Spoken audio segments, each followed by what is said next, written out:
Pardon, on recommence.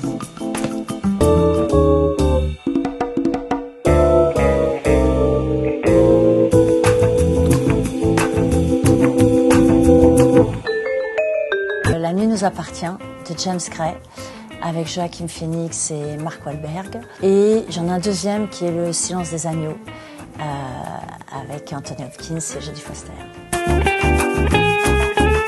L'imprévisible.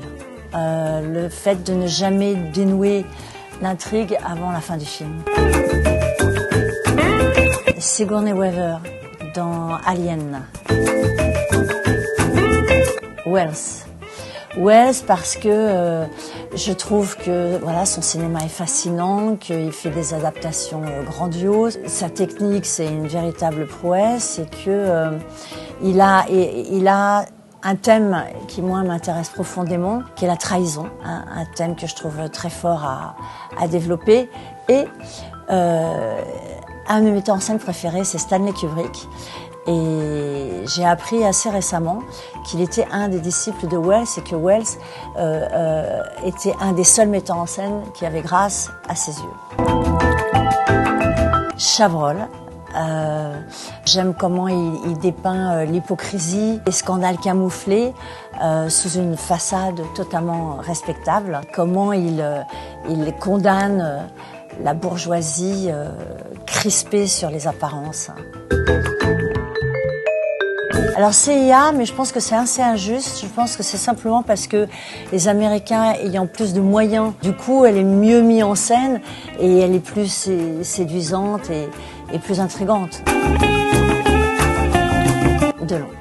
Delon, parce que évidemment, j'ai partagé 2 films de lui en tant que réalisateur et que je le considère voilà, comme un véritable professeur et comme mon père de cinéma, à l'instar de Jeanne Moreau, qui est ma mère. J'ai des parents très, très puissants et très talentueux.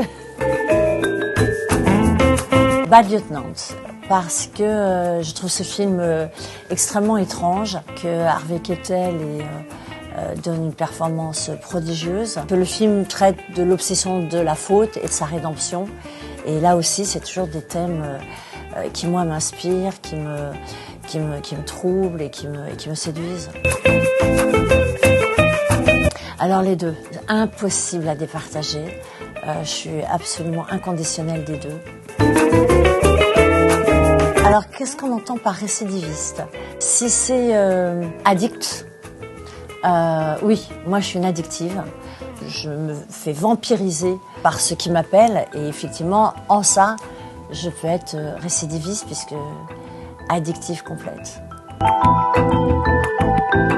Oui, si on part sur les principes du complot et des sujets polémiques de tout ce qu'on vient de vivre avec cette pandémie, c'est une matière incroyable pour faire aussi bien d'ailleurs les intrigues complotistes ou les intrigues aussi plus privées et plus personnelles de ce que chacun a pu vivre et de ce que ça peut amener comme discorde, comme drame, comme tragédie chez les uns et chez les autres. Champagne, cathédrale et Jeanne d'Arc.